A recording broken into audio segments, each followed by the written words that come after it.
Wicked cool. Feature alert. Hey there, podcast fans. Thanks for listening. Now, you can also reach out and send me a text message. On every episode, at the top of the show notes, you'll see a link that says, send us a text message. Simply click it, write something super nice and sweet, and away we go. Also remember to please subscribe, share this podcast with a friend by telling them about it, and leave us a positive review, whether it's on Apple, Spotify, your favorite podcast streaming service, or even on our website at www.afraidofnothingpodcast.com. But that temperature sensor, that thermal spot tracker that Monique mentioned earlier, she put that in the doorway to the room, between the room and the hallway. And that became a central focus to identify when the first ghost showed up, which was the little boy. Tonight, a dynamic duo with Rob Gutro and Monique Toosoon. We're going to talk about their new book, The Haunting of Emery Estate, a 5-hour paranormal investigation at the Emery Estate in Weymouth, Massachusetts, was coordinated and hosted by Monique Toosoon and led to chilling communications with 3 ghosts. They included one innocent boy, another attached to a special furnishing, and a third who revealed his terrible nature. Follow along with one team as they encounter and learn about these 3 ghosts, why they stayed behind, and how the team confirmed their identities. The end of the investigation will surprise you and show the darker side of human nature in an earthbound ghost. I also want to thank Rob and Monique because I was having a ton of issues with my internet provider and the interview kept dropping out. They were patient, stayed with me, and we still had a great episode. And one other point, anyone out there that has $1.25 million, the S.K. Pierce Victorian Haunted Mansion is now up for sale. That's right down the street from me, so hope somebody cool buys it or they buy it for me to own. Thank you, and get ready for a great episode with Rob and Monique.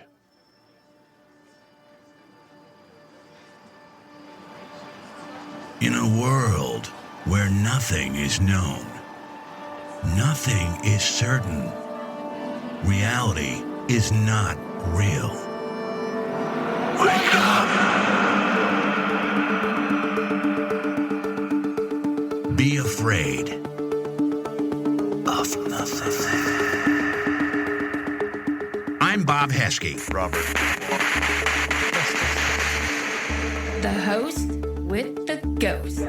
This is my podcast, based on my paranormal documentary, Afraid of Nothing. Each episode, we talk to people who see life and the afterlife through a different lens. Join me. Who is this large man? And what's he doing in our bedroom? As we lift the veil and open our minds to see beyond our eyes lie. This is Afraid of Nothing.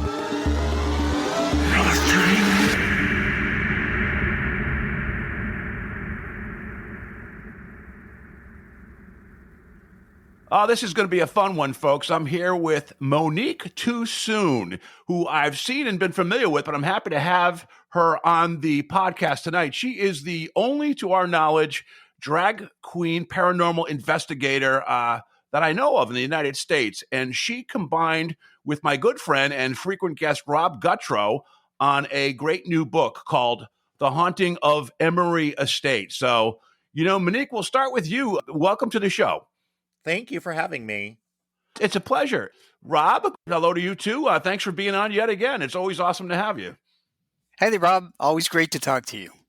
Rob, I think our guests are somewhat familiar with you, but just for the few that haven't listened, can you give us a quick introduction about yourself? Sure. I'm a scientist by trade, but I am also a medium and paranormal investigator. I specialize in pets, so I'm a pet medium. I've been doing this for a long time, 15 years. And you and I have talked to everything from ghosts on a medium's vacation to pets in the afterlife to the Ghosts and Spirits series that I've written.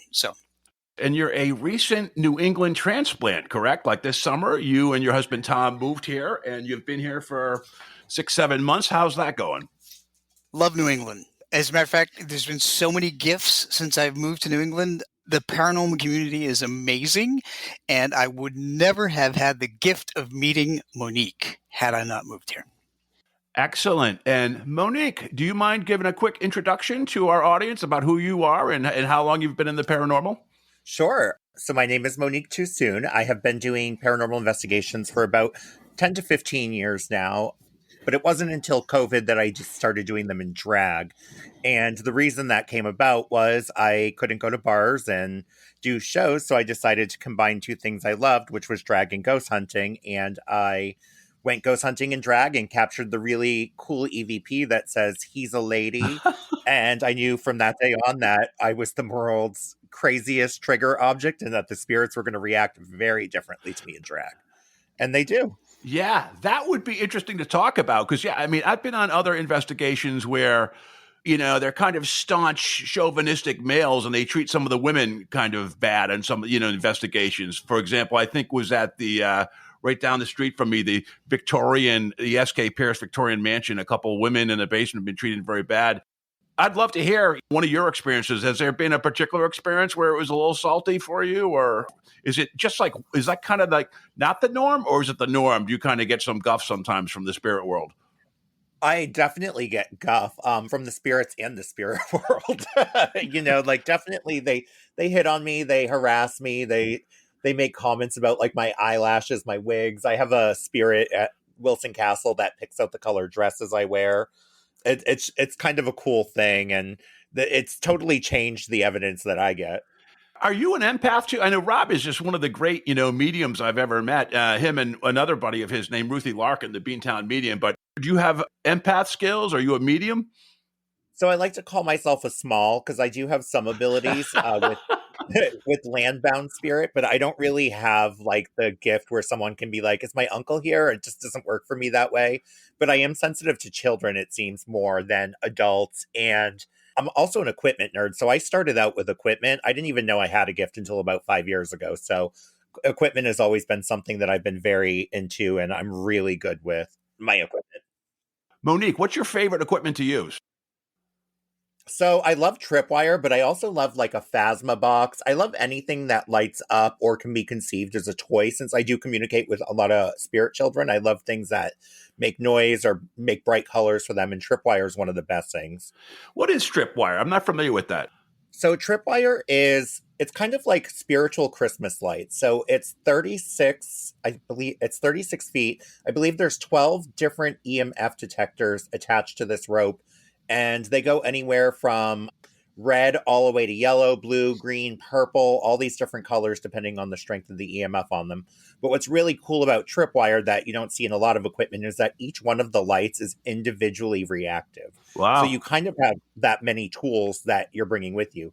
But tripwire is really cool too because you can run it upstairs, down hallways, but you can also wrap it around. Like I like to sit inside of tripwire and then see if anything breaks through that circle.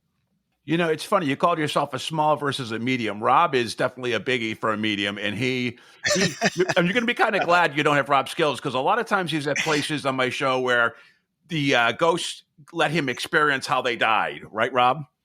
Yeah, I love that, sharing the pain of death. Not really.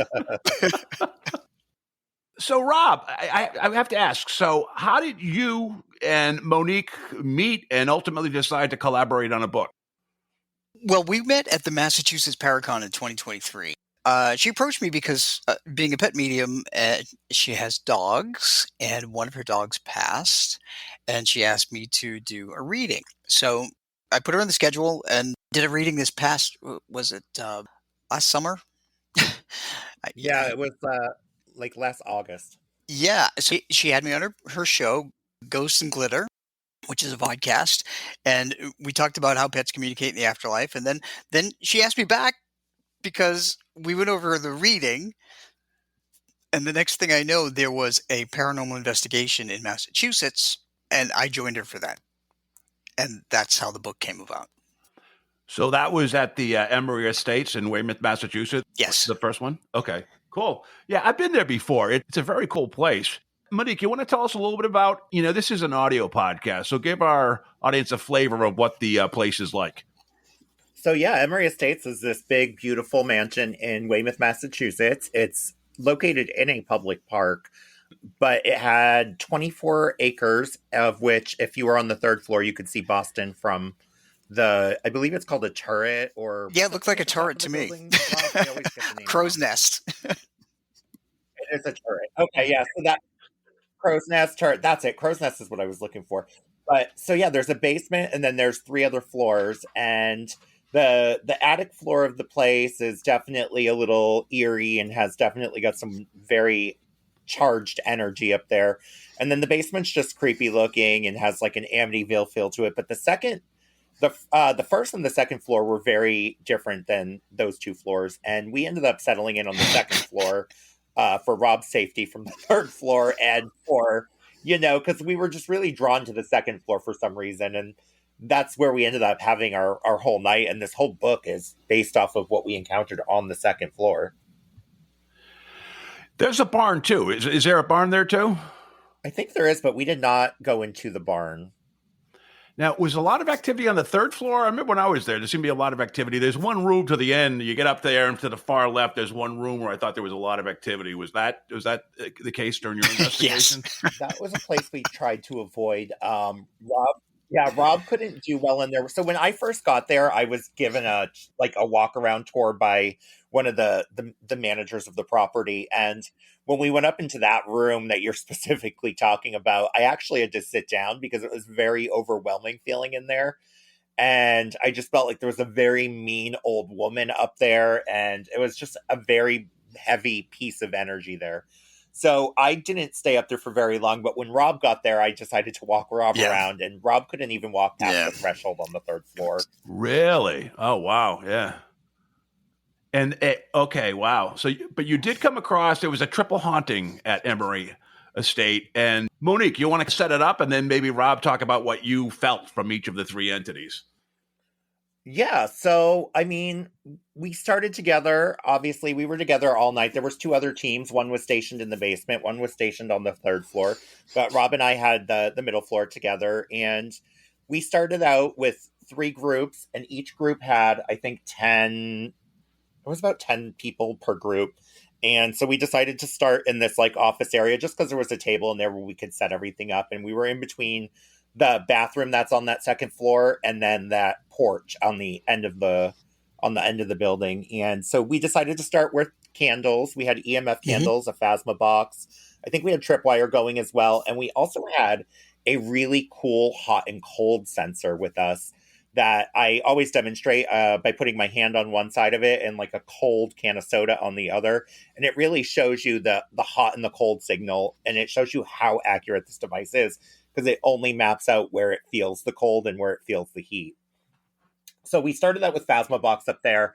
And that's where we had our first problem. And I've never had this happen before, but when we first turned on the Phasma box up there, it had a heartbeat. Wow. And it was beating like a heart, and it was just very weird. And I think we came across something after that kind of could not explain why it was doing that, but maybe a spirit was telling us something. And then as almost immediately after we started playing with the Phasma box, and what we started to connect with this little boy. And from there, the story just gets crazier and crazier. So I think that we found out that there were several individuals who passed from heart attacks on that floor, which would explain the heartbeat. And that was kind of crazy to figure that out. So, Bob, going in, I have to tell you that Monique is so well versed in all the technology. I was so impressed. I just stood there and I was just totally dumbfounded. So she used the Phasma box to elicit answers from any earthbound ghost, and it's on a laptop, right, Monique? And stay with us. We'll be right back. This is an Afraid of Nothing paranormal podcast alert. $10 merch. $10 merch. That's right, podcast fans. If you go to our website, afraidofnothingpodcast.com, and click on the store tab, you too can find now $10 merch on the website. So not only can you get the great stuff like the hoodies and the t-shirts and the blankets and the glasses, you can also get stickers and bumper stickers and Well, a whole lot more. You need to see it yourself. But just remember this. $10 merch. Is now available at the Afraid of Nothing podcast store. Check it out. And remember, never be afraid to look good.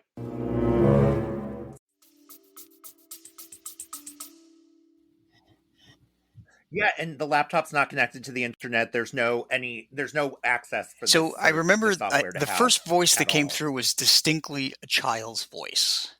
And that that was kind of startling.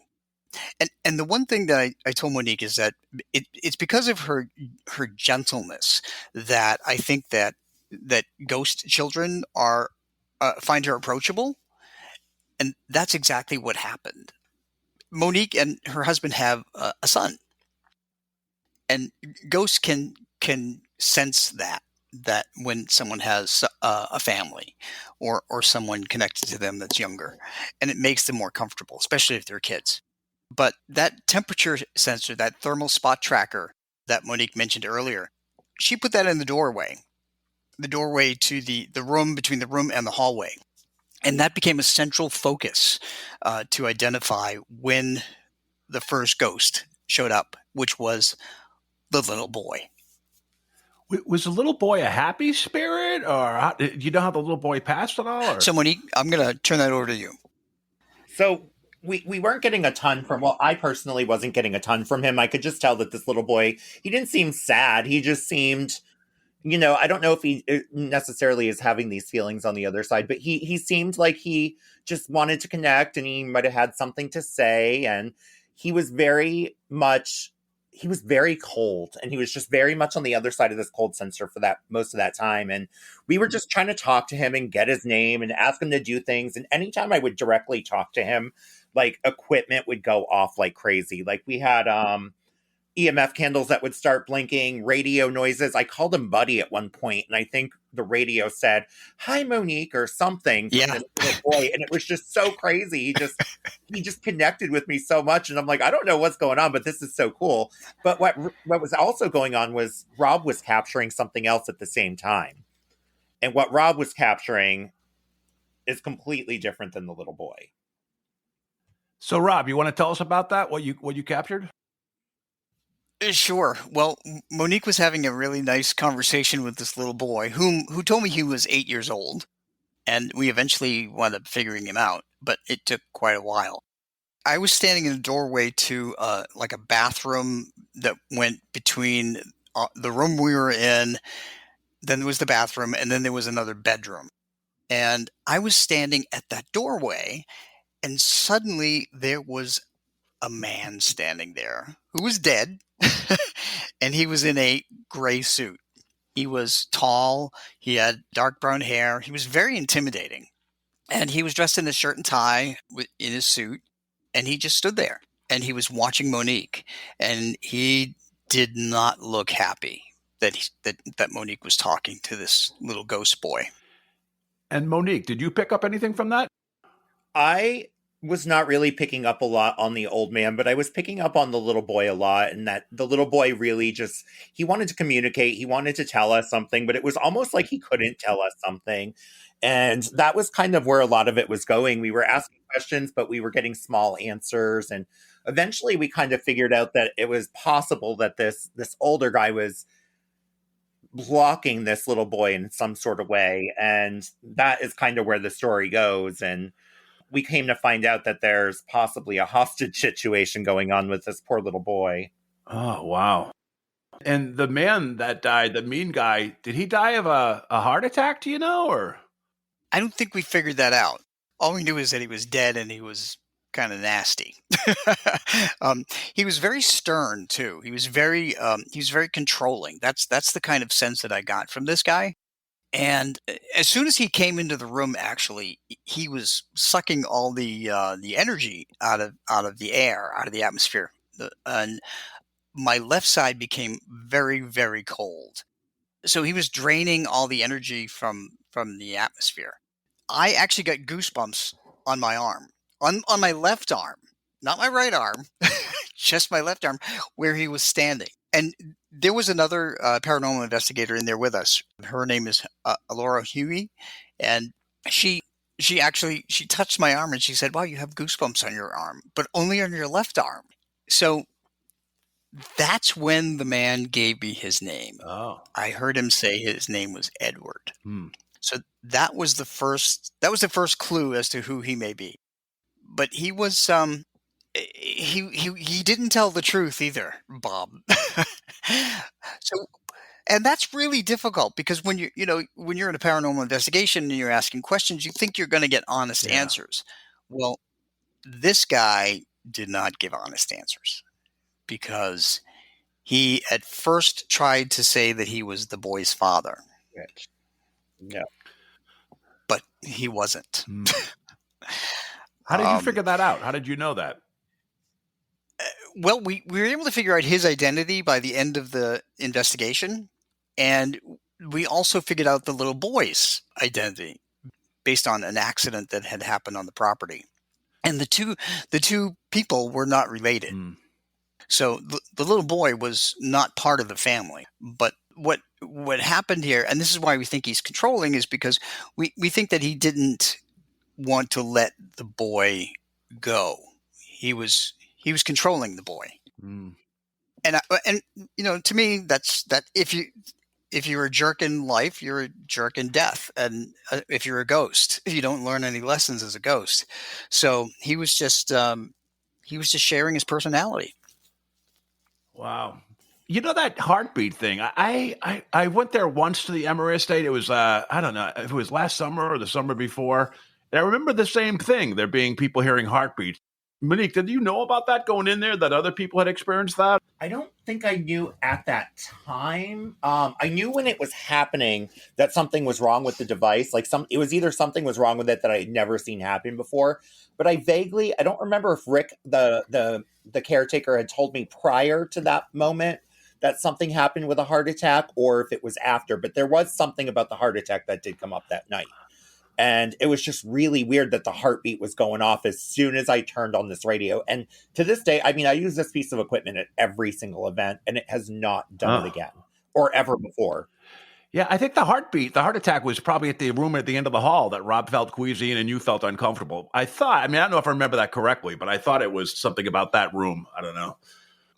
It could be. I don't remember. So there was a third entity as well, correct? Yes, this one was really cool. So something I learned about myself in the past couple of years is that I'm a scryer, which means that I can look through a device through a mirror, or I don't know how to do a crystal ball, but crystal ball is kind of scrying as well. But I can look through mirrors and see things inside. Oh, wow. That's so it's really cool, but it doesn't always, it's not like something that happens every day. You know, I work in a hair salon, so I look in mirrors all the time, but there are certain mirrors that I'm sensitive to. And this mirror was probably the third or fourth one I've come across where I could see something in it. So this was to the left of that bathroom where we were talking to the little boy, and we had gotten a group that we were getting a little bit of a blockage. So I decided to just go sit in that room and see if maybe I was causing the blockage. So I went into this room and I sat in front of this old vintage mirror. There's a picture of it in the book, but it's like the one that has like 3 panels of mirror, where there's a left mirror, a middle mirror, and a right mirror. And it was like a getting ready table for somebody. So that was evident that it was like a makeup table. Well, as soon as I sit in this table and I start looking in the mirror, of course, I'm just checking my wig at the moment. But that's when I start to notice that something really weird is happening. And I actually saw something happen to my face. And I was like, oh my God, what's going on? It was so cool. And then I'm like, okay, I'm going to go in the other room and I'm going to send other people in there because they've got to try this. And I want to see if anybody else sees this in this mirror. And I think we sent everybody from every group we had that would go and sit in front of this mirror to do it, because I'm like, we got to just see what happens. And the general consensus was that people either saw themselves age or they saw an old man. Wow. And so I specifically saw myself age. Did it feel like it was anything bad? No, it didn't feel that at all. It felt almost like a loving person watching me. And so do you think it was you looking back at you that was aged? That you see yourself? No, okay. No, so we actually did talk to the spirit box. We played dowsing rods. We did so many things to try and to get the story between this mirror, and we kind of got that this was potentially a mirror that meant something to the woman who got ready in it. And I believe that we gathered that this was possibly a gift he gave her. And so after he passed, he would still go to the mirror to watch her get ready in it. And that's kind of what I think is still there. I think it's this old man and he just visits the mirror, and it's kind of like a sweet story, but also kind of sad, I guess. Yeah. Rob, did you look in the mirror? Heck no.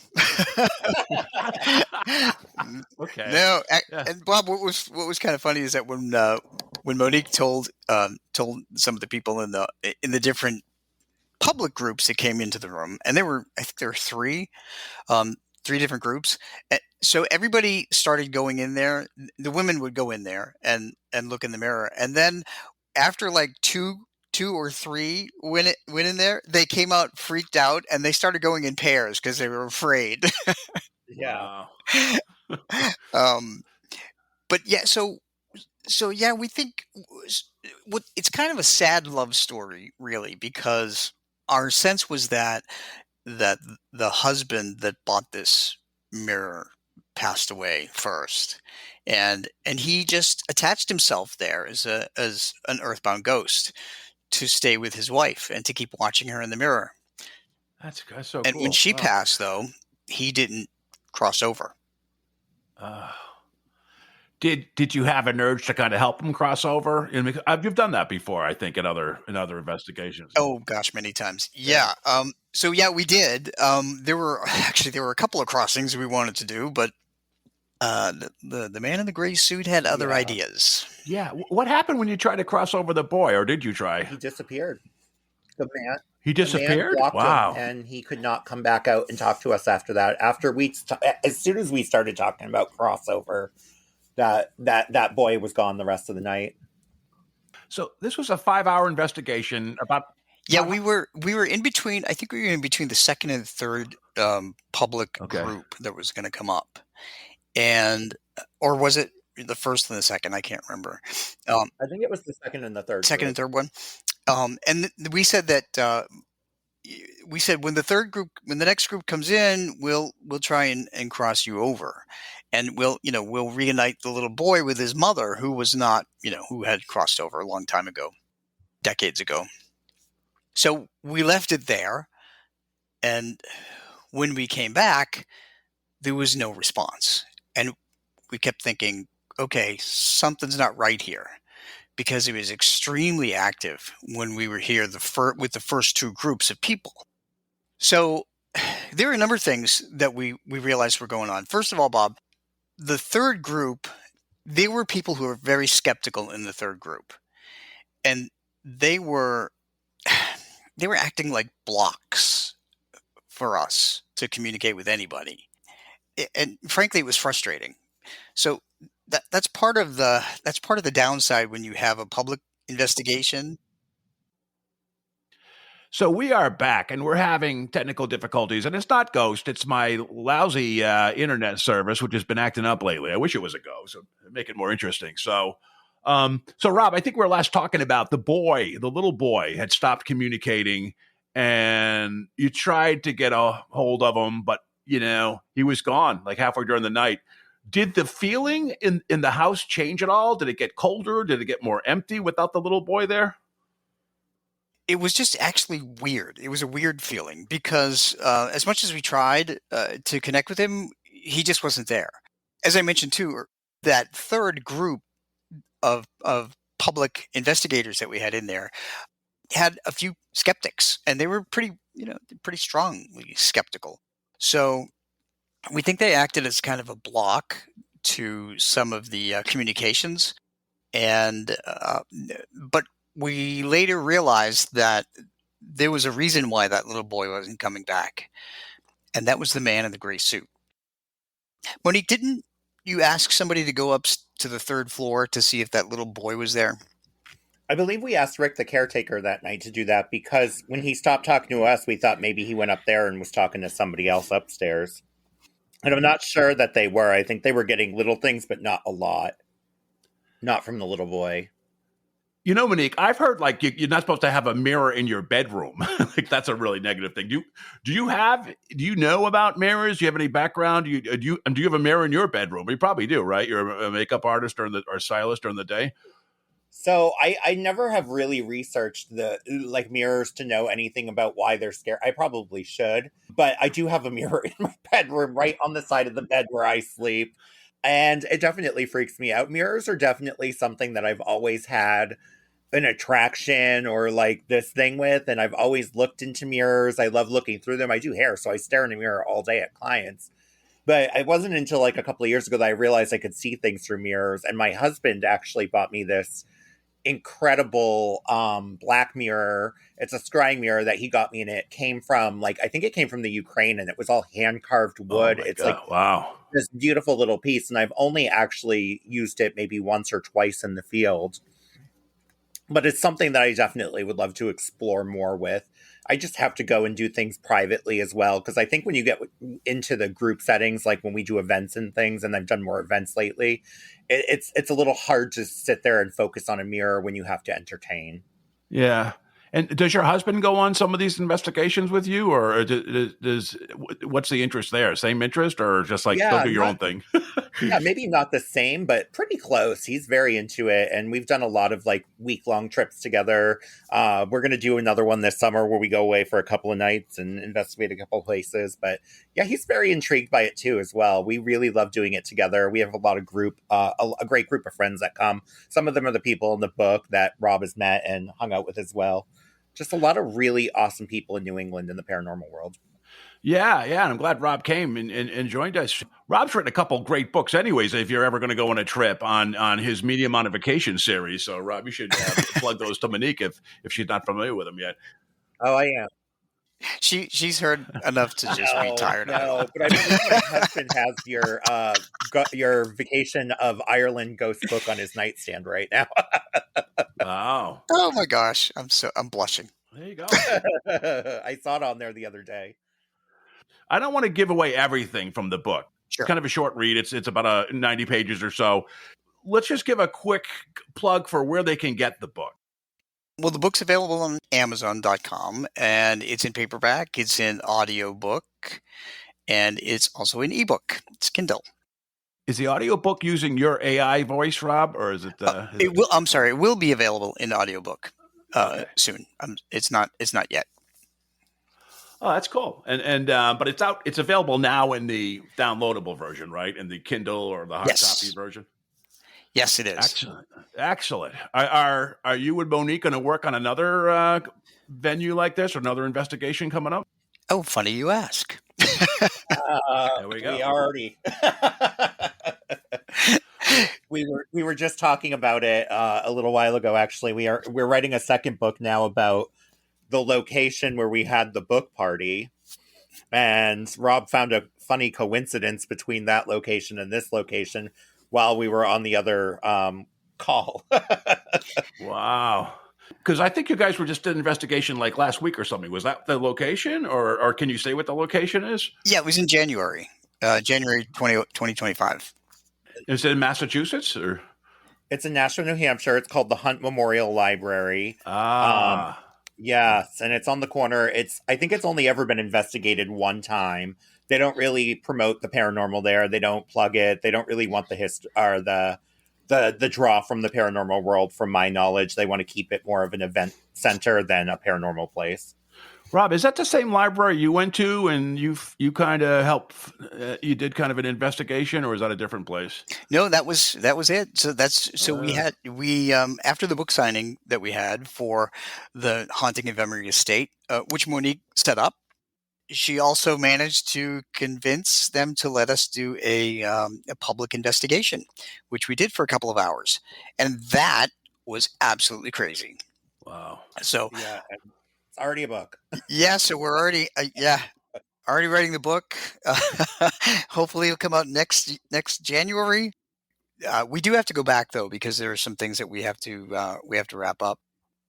And there's an awful lot to writing a book. I mean, we really have to get the facts straight, of course. We have to try and figure out the identities of the ghosts. all kinds of things go into making these books. So, but that was a great event. It was 2 hours, but it was crazy.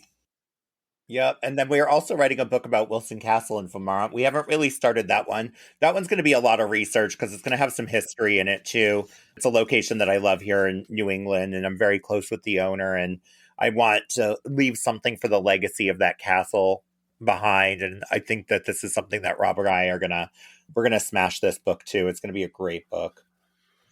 Yeah, that's definitely a great place to write it. But that's one I haven't been to, but I've heard about, and a lot of people have gone to, and they always have a great experience there. Whoever runs that apparently are great hosts, and it is usually a pretty good experience when you go there. You know, you can't give up the book, but what was the one takeaway? Do you need to go back and resolve anything, or did you get what you needed from Emery Estate? We had intention of going back, but we have not gone back. We were going to go see what we could do for the little boy, but we just really haven't gotten back to the place. And there's possible that we'll do it in the future, but right now we're not going to go back there for anything as of right now. Yeah. Rob, you had a crazy experience, which I don't know if you want to save it for when I have good internet connection with me, Ruthie, and you down the road, but you had a crazy experience on one of your pet readings recently, correct? Yeah, I did. I'll go more in depth with it on a future chat. But and Monique, I think I sent this to you too. That I was doing a pet reading, and I was actually transcribing it for the first time this weekend. I started using a microphone to talk about it rather than type it up, and then I would go back and edit it. So in the middle of the reading, this pet it was a dog. Was just about to talk about how they passed, and then he stopped. I'm like, okay, where are you? So I turned the microphone off, put it down, and I'm trying to connect with the dog, and suddenly the microphone was off, the power was off. Suddenly, all of this text started typing by itself on my computer with five different things. And I was just sitting here and looking at the microphone. The microphone's off, and watching these answers come up on my computer. And I was freaking out because there's nobody here except for me and my sleeping dogs. And the dog gave me some insight into the passing and what happened and all kinds of things. So, yeah, that's never happened before. Yeah. One more thing about you. So, Rob, you have an event coming up at Penhurst in May. Is you're going to be a speaker? You're a paraceleb, correct? Yeah. It's kind of a happy surprise that I was asked to do this and talk about how pets communicate from the afterlife. As it turns out, the folks that run it had dogs that passed, and they found me and they reached out to me and had a reading done. I did a reading for them for 2 dogs, and they asked me to come, and I'm absolutely stunned. And I have to say, really happy about it. And hopefully next year I can come there with Monique, because we'll have 2 books to talk about. Who knows? We might have 3. Yeah, that's right, 3. And Monique, anything else on your radar? Anything else coming up? Anything that you want to promote? Yeah, so for me right now, the biggest thing to promote is that I have a couple events at Wilson Castle this summer. I have one on 6/14, 8/2, and then I have one on 11/1. Those events are all on sale right now on MoniqueToosoon.com. Rob is actually doing the August event with me, and that's going to be a really cool event because I will also have the digital seance experience with Ron and Lourdes Gonzalez as well that night, which is, this crazy, amazing software that you can hear audible things that live within white noise. So it's going to be a really cool night at the castle. And this will probably be Rob's first time at the castle too. So it'll be an awesome experience for that one. Monique, give us your website one more time and where they can follow you. And then Rob will do the same with you. Okay. MoniqueToosoon.com. And that is my name on all social media as well. Awesome. And Rob? They can get me at robgutro.com or petspirits.com, and I'm all over Amazon and so forth. And I have tons of events, a lot of speaking things. So just find me on my website. Awesome. All right. Well, thank you both for your time tonight. I really appreciate it, and thank you for your patience.